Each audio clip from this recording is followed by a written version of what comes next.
Welcome to Engage, leading conversations that matter. Join in the conversation. Send an email to engage@cfpublic.org. Send a recorded talkback message on the free Central Florida Public Media app. Leave a voicemail by calling 407-273-2300, extension 246. Engage is made possible with the support of listeners like you. You're listening to Engage on Central Florida Public Media. I'm Sharon Stone. It is Thursday, September 26th. Coming up, a New York Times investigation looks at life inside of Florida's unregulated maternity home industry. Also, Central Florida Public Media's One Small Step discussion forum, bringing people with differing views together.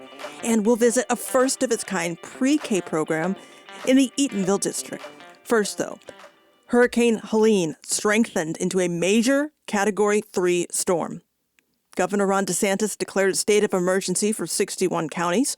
He gave an update on disaster preparedness earlier today from the State Emergency Operations Center. It is possible that this storm could make landfall as a major hurricane, as a Category 3, or even potentially a Category 4. It is moving fast. More rainfall is, of course, expected, and it could lead to significant storm surge in our coastal areas. And so we are prepared for that, of course, and we'll see what happens in terms of the intensification. I think that these things can rapidly intensify. Sometimes they become major. Sometimes there's changes. So we're just going to continue to do our thing and assume that this is going to be a major hurricane when it makes landfall. The governors of Florida, Georgia, the Carolinas, and Virginia have all declared states of emergency. Emergency operations centers are active throughout the region as Hurricane Helene advances across the Gulf on a track toward the state as a major storm. We've had tornado watches and some warnings today in parts of Central Florida. Senior meteorologist for the Florida Public Radio Emergency Network, Megan Borowski, joins Engage now to give us an update. So, Megan, what do we need to know at this point about the path of this hurricane? Well, Helene is currently over the Gulf of Mexico. It's going to be continuing on a track to the north-northeast, and it will be accelerating through the afternoon into the evening, likely making landfall with a big bend after sunset tonight. The storm will be strengthening during that time period. The storm will be accelerating this afternoon and evening before landfall. For Central Florida, we've seen on and off downpours moving on through, tornado alerts coming on through as well, and that's going to be the biggest threat through the evening is those bands wrapping on shore. We have a little bit of a lull during the middle part of the afternoon, but during the evening hours, we'll see more bands wrapping on shore. That gives us a tornado threat. A tornado watch remains in effect through later on tonight.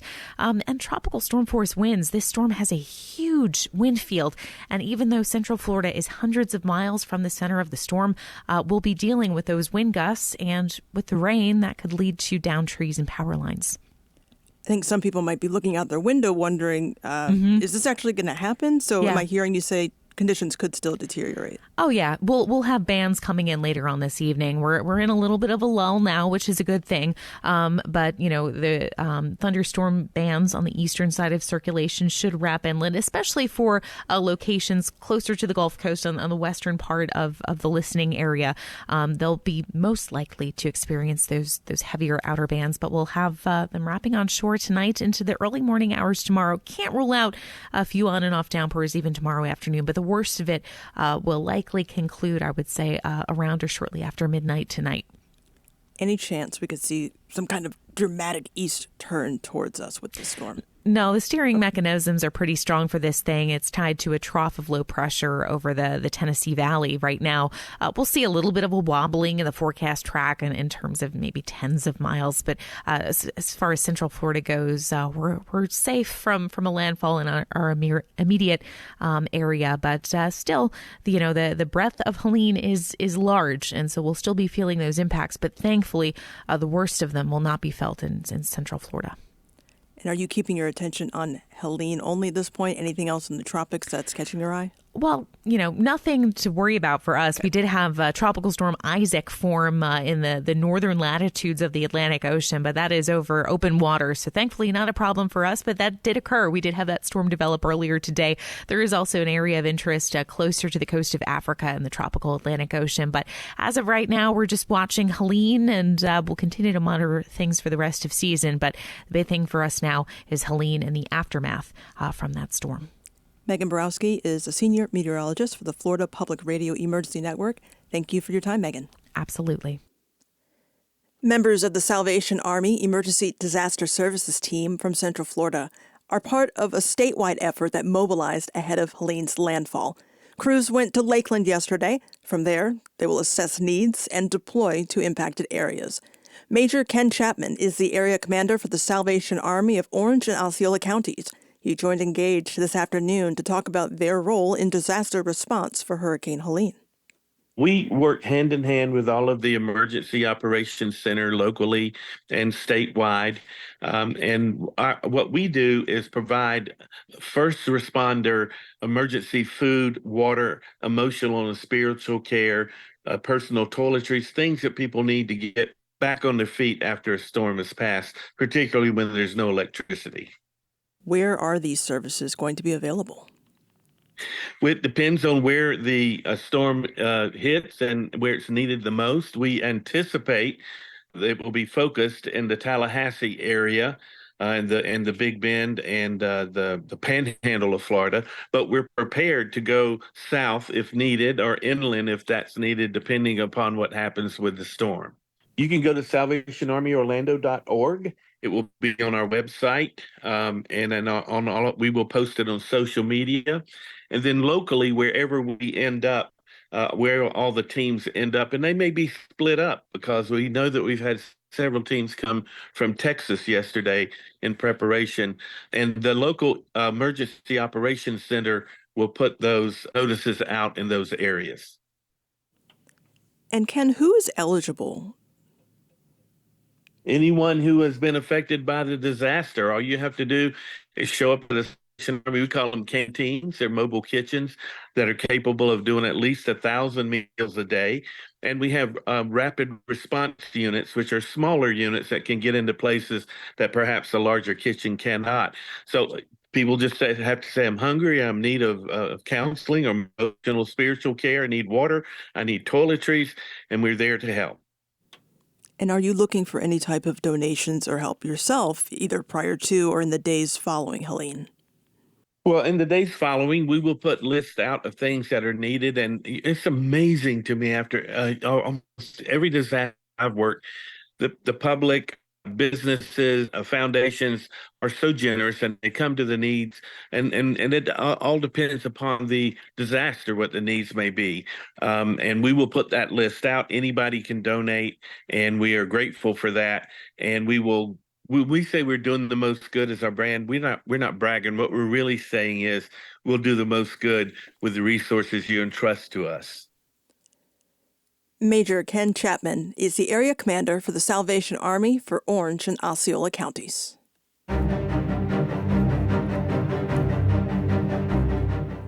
We continue to get new information about this storm and its impacts.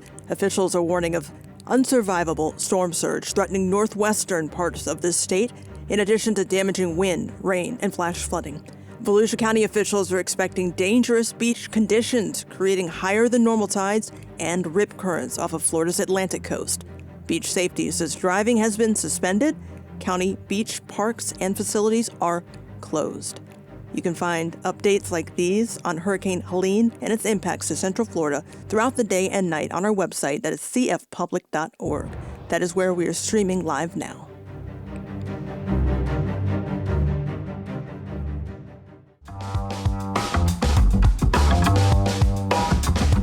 You're listening to Engage on Central Florida Public Media.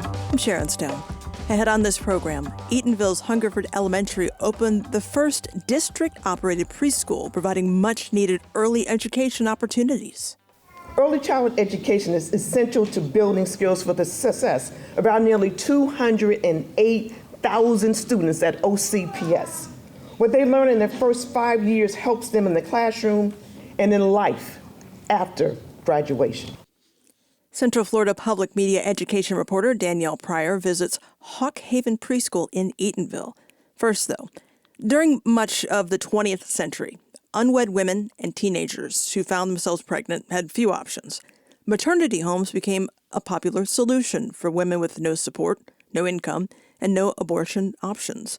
Most were run by churches or charities. They provided relative security and anonymity for women at a time when being pregnant out of wedlock carried a severe social stigma.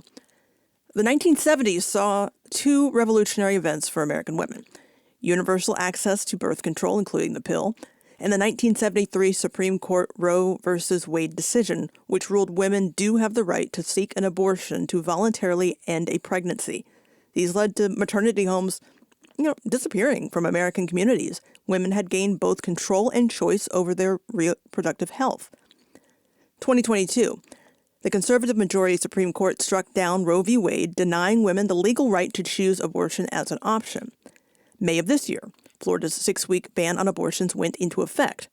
The combination of these events have led to a resurgence of maternity homes in Florida. Homes that do not accept any federal funding are free of any kind of regulation or oversight from the state or local level. Without any oversight, these homes are free to set their own rules. And as New York Times investigative reporter Laura Morrell found out, they enact rules that can be difficult to adhere to while juggling a job and a newborn. Her report on Florida maternity homes was published Tuesday as part of the New York Times Local Investigations Fellowship. She joined us to parse out her work, and I started our discussion by asking Morrell what led her to this investigation. I had written a few stories about crisis pregnancy centers, and during the course of that reporting, I learned about maternity homes. And I had heard about these kinds of homes before, historically, and, more than half a decade ago. These were places where pregnant, unmarried women would give birth and then place their babies up for adoption. Most of these places, though, closed by the 1970s when birth control access became more widely available. And I was just really interested in learning more about the mission of today's maternity homes, which is pretty different, and what it is like for the women who rely on their services. We're thinking about the homes today. Can you talk about the fact that they are unregulated homes? Like, how unregulated are they really, and why isn't there that oversight? So maternity homes today, market themselves as places where pregnant women can live. And oftentimes these are women that are fleeing abusive relationships or perhaps, recovering from substance abuse. I also talked to a lot of women, honestly, who otherwise had full-time jobs, but just could not afford a place to rent on their own because of the housing crisis. So these homes, focus on keeping moms and babies together. They let the women stay for free so they can save money and find a place to live. They connect them with daycare vouchers and food stamps and other resources. And the women move in voluntarily. So where the sort of regulation piece of this comes in, one of the things that we found is that many of these homes make it so that the women that live there have to abide by very strict rules and burdensome restrictions. And this includes limits on communication, on financial decisions, and even their movements. A lot of them had requirements around going to church or morning prayer. And these were activities that some of the women I spoke to said kind of felt like religious indoctrination. And in terms of the regulatory piece of it, so another thing that we found, we were able to identify 27 homes in the state of Florida. A few of these are licensed by the state because these are homes that accept pregnant teenagers. So minors that are within the foster care system must obtain state licenses. But then what we found is that most of these serve only adult women, so they are not subject to the same kind of really comprehensive oversight that the licensed homes have. And so this leaves room for these homes to sort of develop their own standards and their own rules in terms of how they operate. And so that's what sort of causes a difference among the different homes in the state. In your investigation, you talked a bit about the resurgence, I guess you could say. So can you talk about the growth of these places since overturning Roe v. Wade and perhaps the implementation of Florida's 6-week ban. Is that something that you've tracked? Yeah, so it's an interesting moment. I think there are a few things that have sort of led to this perfect storm of this resurgence we're seeing in maternity housing. Yes, the number of homes has grown by nearly 40% in the past 2 years, according to experts I've talked to. So the number now surpasses 450 homes around the country. And there are a few things that are sort of leading to the need for these homes. I think the first thing is housing costs and the rise in housing costs and how much more difficult it is for people to find an affordable, stable place to live, even when you have a full-time job. And then on top of that, shortly after we started seeing housing costs go up, we saw these abortion restrictions being passed around the country.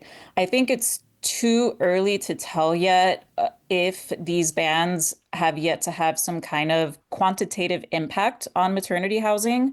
But I think it's fair to say that, these homes and their services are going to be needed in the near future and in the years to come because of women who, may not be able to access abortion and therefore need their help. So it's a little bit of both of those things, housing combined with the aftermath of abortion restrictions. Can you talk to me a bit about some of the complaints that have been leveled against some of these home operators? Yeah, so we were able to examine about 17 different homes around the state, and there are a few of them that we mention in our story. There's one particular home, Sunlight Home in Naples, Florida, where we found that residents were required to get permission before leaving the property, and this includes for things like, as simple as going on a walk. And they also had to download a tracking app on their phones.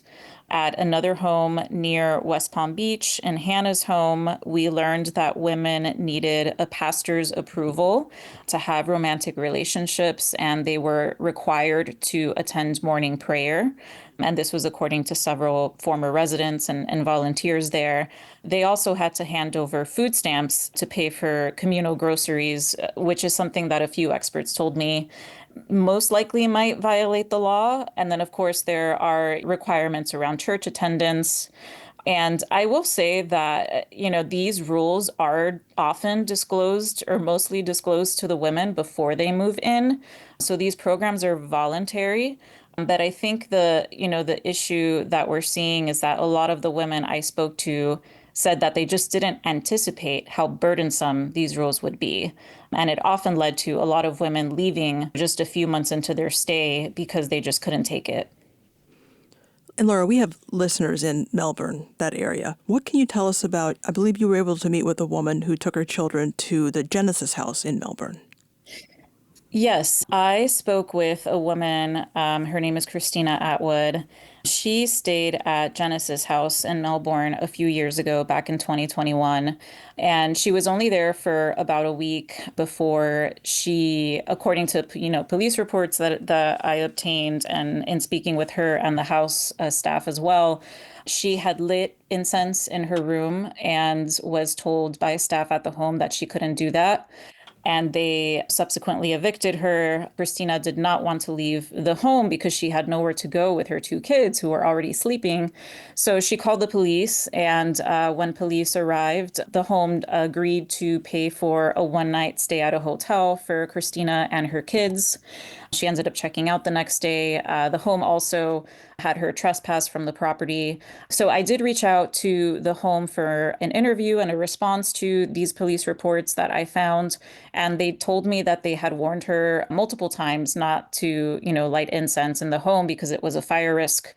Christina doesn't recall any of these prior warnings. And so that's, sort of how that incident came about. And I did also speak to the director of the home and visited the home, and will say that they are, very passionate about helping women. And they have helped a lot of pregnant women and women with children in the Melbourne area in the last several years. I'm wondering if that is a common thread that you found in your reporting, calling in police for what's a nonviolent issue and the response from law enforcement being kind of, stop calling us. Yeah. We found 8 homes that routinely called the police when residents either, defied rules or employees. There was one particular home that relied on the police heavily in South Florida.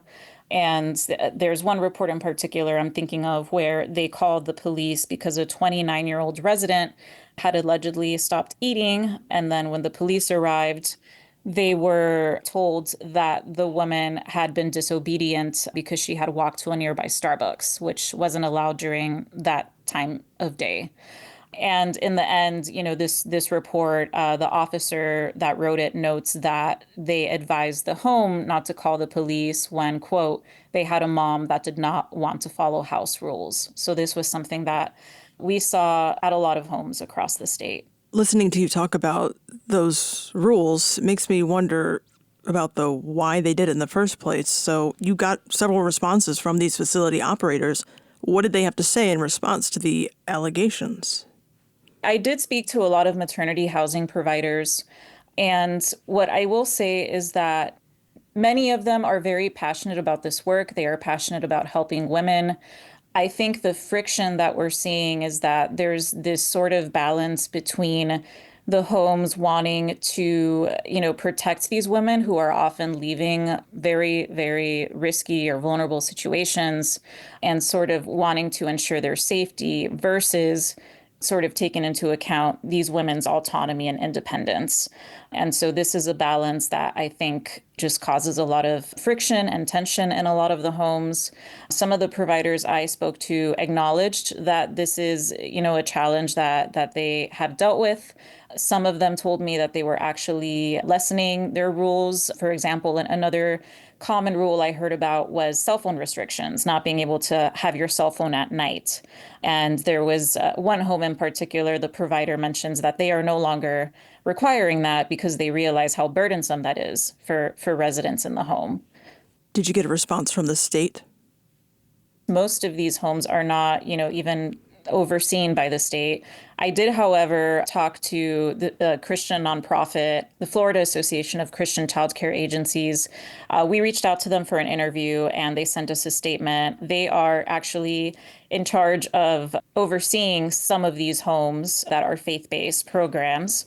And they told us that these programs are voluntary, that the women are told before they move in and have to agree before they move in of, the rules and requirements that are expected of them, of what life inside of these homes will entail, and that they are rehabilitative in nature, that the rules are in place in order to ensure that these women can move on with their lives and, start off fresh and give them the best opportunity possible to leave the home and lead a successful life.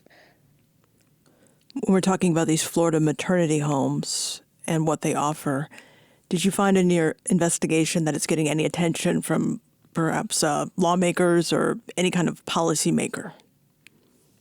There was a proposal in the last couple of years, actually, I believe it might have been earlier this year, where lawmakers proposed creating a funding program for maternity homes so that they could have more resources to help women. And this is actually something that a few experts I talked to said could be a possible solution for some of the issues our reporting found in terms of making sure that homes have money and funding available to hire people with social work degrees and who have experience with helping vulnerable populations. Unfortunately, or I should say that bill did not pass. It will be interesting to see if there are any proposals in the future regarding maternity housing in Florida, and definitely something to watch for in the next legislative session. Laura Morell is a reporter with the New York Times based in St. Petersburg, Florida. She filed the story as part of the New York Times Local Investigations Fellowship.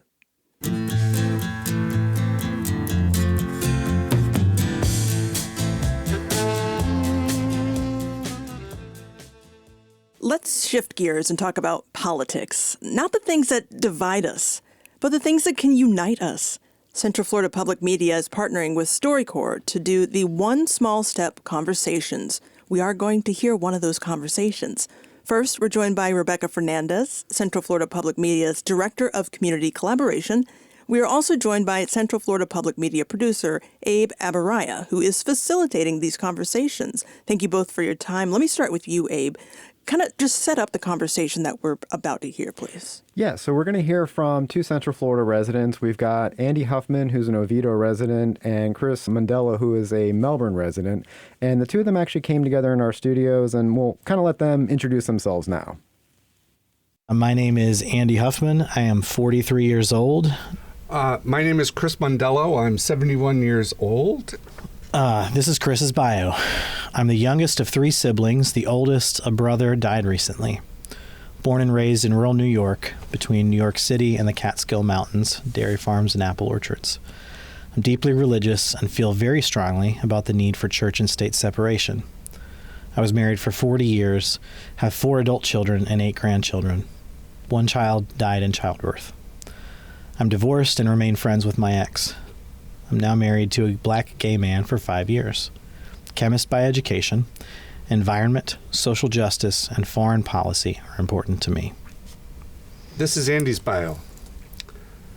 I am a 43-year-old male, married for 19 years to my wife, with 5 kids, 17 to 6 years old, with 1 in heaven. I am a deeply flawed but committed follower of Jesus Christ. I'm originally from West Virginia and spent 7 years of my adult life teaching English in China, close to its border with Vietnam and Myanmar. My most important values are to love God and love my neighbor, but I'm very much in the process of learning how to do both of those things well, both personally and as part of my community. Yeah, I noticed that we both share something in common of having a child who's passed away. Or is it a child or grandchild? No, that was would have been our second daughter. Yeah, that was one of the questions I wanted to ask you. Yeah, if you're comfortable about it, would you be willing to share? I think that's important because I think that's something that is definitely a common thread for us. And she would have been 42 years old this past Monday. So, yeah, it was a little bit hard to hear that read.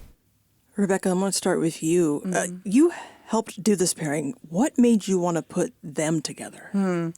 Yeah, so, when you apply to take part in this program, you have to do an application, right? It gives us sort of this small window into who you are politically. It asks you to raise your thinking on sort of social issues, economic issues, and then it asks you to give us this bio, and you hear those bios that they're reading from one another at the very beginning, right? In those bios, it gives you an opportunity to see those sort of connection pieces. And that's what our team uses to do those matches, right? To see who are those people that are really going to be great conversation partners. And so even though when you look at where both Chris and Andy politically identified themselves, they could almost not be any further apart politically. But when you looked at who they were as people, right? Deep family values, deep commitments to marriage, deeply religious. I mean, Andy grew up in West Virginia. Chris grew up in the Catskills. And they shared this incredible experience of loss. I mean, these two, other than the fact that these two folks were on polar opposite ends politically, these folks, you could just tell, were going to be buds. And then there's a process where we as facilitators on the One Small Step team here, we give them a call and we talk to these folks. And we have an opportunity to really listen to them. And in that process, you could really hear that sort of sparkly opportunity. And you just want to bring those two people into the room. And I was really glad to hear that they really hit it off in the way that they did. Abe, would you say that is typical for how these conversations are going? So we've seen conversations where, because, that is part of the standard kind of intro questions as you read each other's bios, and people will pick up on some of those similarities. And so we have had people who will start these conversations off and sort of, it's almost a little bit like therapy. People will sort of discuss something that's really personal and so, get into, a loss that they had. We've had people who talked about the loss of, a child. We've had people talk about suicide in the family and things like that. And people do kind of bond over those things, but that's not the norm for a lot of these conversations. A lot of them, they're not intended to necessarily always get that deep. Sometimes it does happen. This one, it was about 3.5 minutes into the recording that they started getting into this. So they both were very open and forthcoming and willing to kind of get into these issues. And I think they both were definitely willing to come to the table and share a lot with it. But it was actually really cool to see. Well, let's hear the rest of the conversation. Just a quick warning for listeners. This conversation discusses late-term pregnancy loss and grief. It was full term. It felt like a normal, this was going to be a normal childbirth. And when we got to the hospital, when my wife went into labor, there was no heartbeat. Oh. So technically she was stillborn. Yeah. The day after that happened, I went to church. We were going to an Episcopal church at the time, and part of the service is as they're getting ready to do communion. Part of the service is a prayer, the Sanctus, Holy, Holy, Holy, Lord God of hosts, heaven and earth are full of your glory. Blessed is he who comes in the name of the Lord, Hosanna in the highest. And that was probably the hardest thing I ever had to say in my life. What was your experience? Just thanks for sharing. Sure. Yeah, so my daughter Evie was stillborn in 2015, actually very similar. So my wife, she was 38 and a half weeks, and everything was great on Friday. Monday, she wakes up and she's like, I haven't felt her kicking. Yeah. I didn't feel her kicking much last night. So I went into the hospital and they couldn't find a heartbeat. Mm-hmm. And that was it. When they delivered her, she was all wrapped up in the cord. Mm-hmm. So that sounds very similar. Yeah.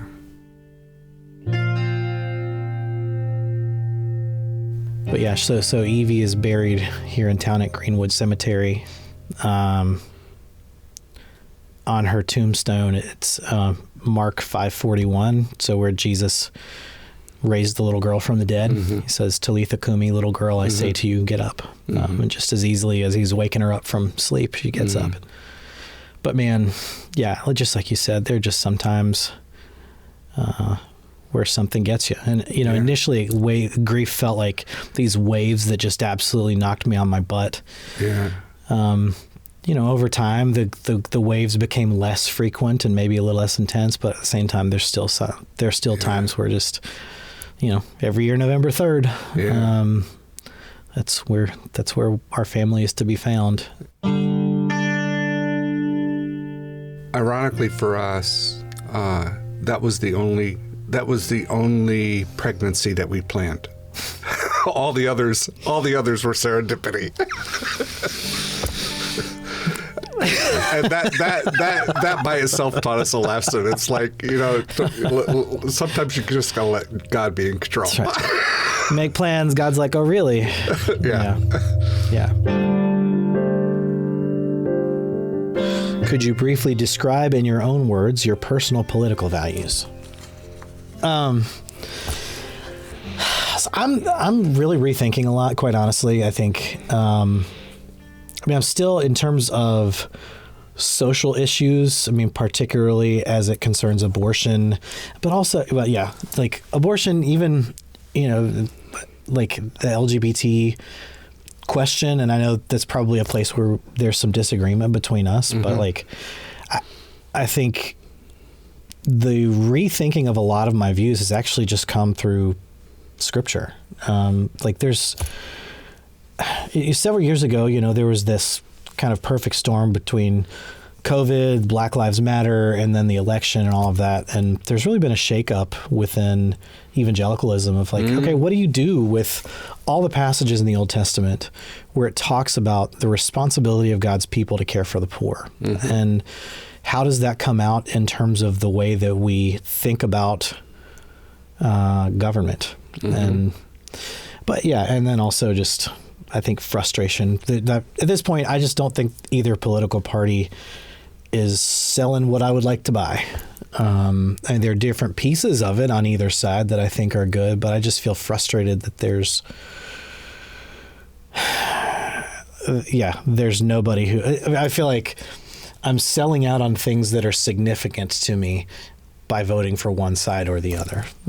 Quite frankly, I've voted for myself for president the last few elections. Like I'm not burning my vote. It's like I'm burning it in protest, you know. I mean, I still vote, you know, especially in local elections. It matters a whole lot less someone's political affiliation. Yep. But I think more than anything else, just remembering, like, all right, citizenship first and foremost is in the kingdom of Christ, and the other stuff is way less important. Like, Amen. I think all governments are man-made creations, and we get hung up on that. Yeah.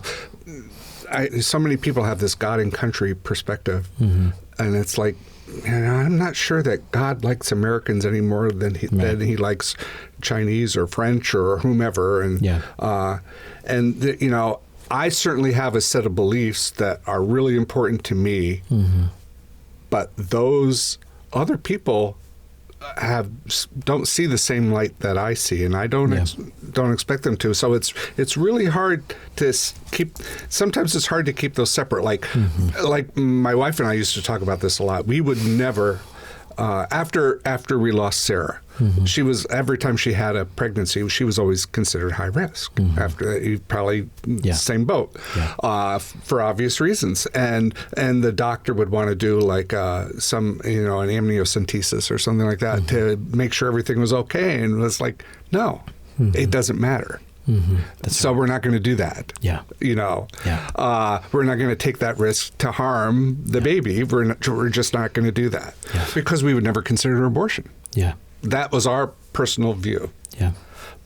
But to put that view on to impose that view on somebody else, I don't think is fair, because everybody doesn't see things the same way. Other religions don't see things the same way that we do. As long as we treat facts as facts, and that doesn't mean we look at the facts the same way. And it's valid to have different perspectives on things. Yeah. Well, I mean, that's why we exist as a country. It's why we exist. And I think it's part of the reason why I was so willing to do something like this.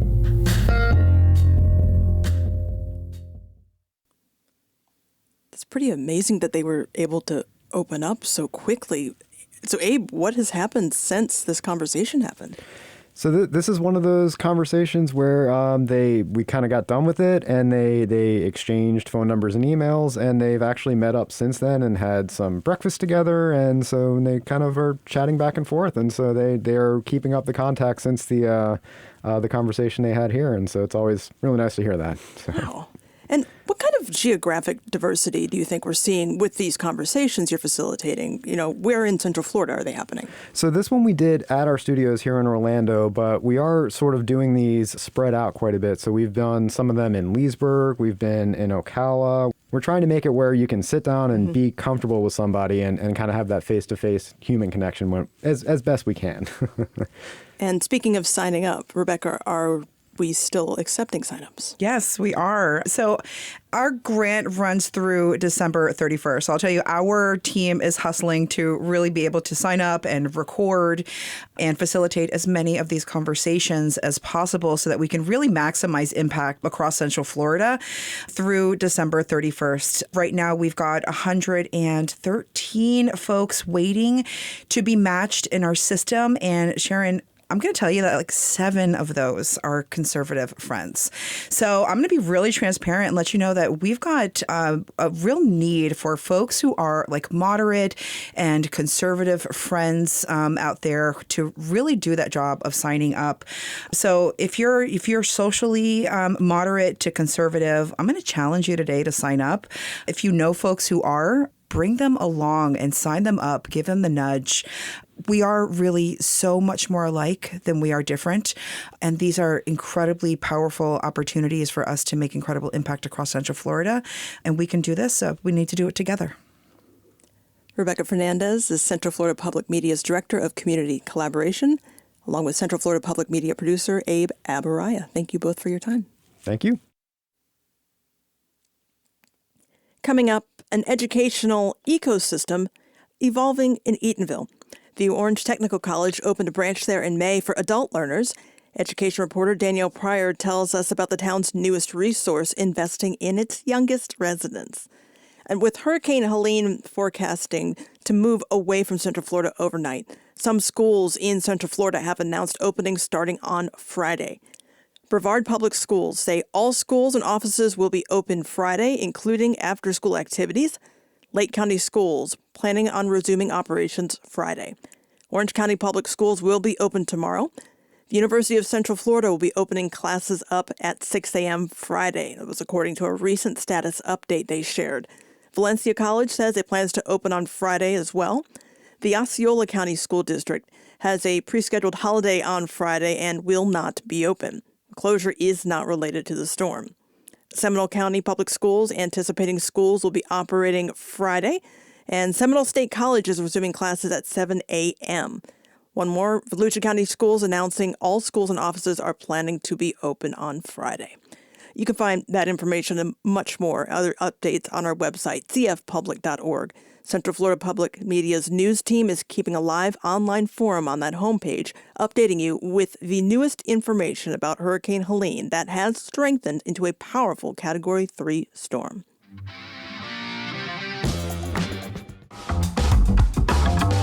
You are listening to Engage on Central Florida Public Media. I'm Sharon Stone. Orange County community leaders are celebrating the opening of a free new resource for early education in Central Florida. Eatonville's Hungerford Elementary School opened the first district-operated preschool for 2- and 3-year-old children. Central Florida Public Media education reporter Danielle Pryor had a chance to tour some of the new classrooms this week. She joins Engage now. Thanks for joining us, Danielle. Thanks for having me. So Hawk Haven Preschool is this new venture for Orange County Public Schools. Can you tell us more about why the community is celebrating this addition to the community? Yes, it's bringing much needed early childhood education to the community. We know those first 5 years of a child's life are so crucial when it comes to so many things, including academic success. So it's not just childcare, it's really focused on educating these little ones and getting them ready for kindergarten.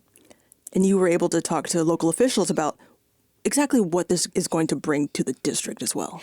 You know, Orange County Schools Chief of Staff Bridget Williams said that early childhood education like this program can really change kids' lives, not just in the classroom, but beyond. Early childhood education is essential to building skills for the success of about nearly 208,000 students at OCPS. What they learn in their first 5 years helps them in the classroom and in life after graduation.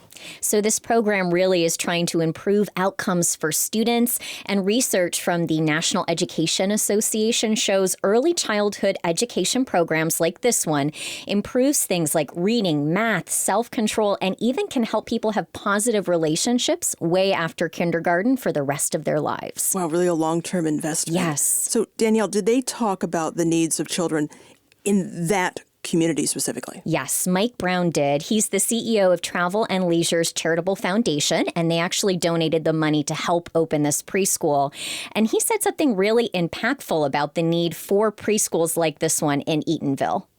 We began our outreach in the town of Eatonville, as I mentioned, in 2021, announcing a scholarship to help qualifying high school seniors achieve their dreams of higher education without financial burden. This program was inspired by the tremendous work of philanthropist Harris Rosen on behalf of students in Orlando's Tangelo Park community.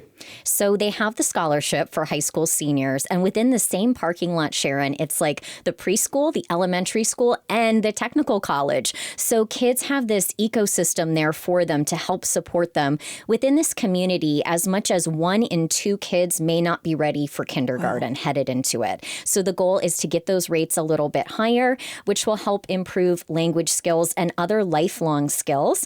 You know, it's small classroom sizes, developmentally appropriate curriculum, weekly field trips. I was in there. It was so fun, so colorful, so bright. Here's former school board member Karen Castor Dental describing what it looks like inside.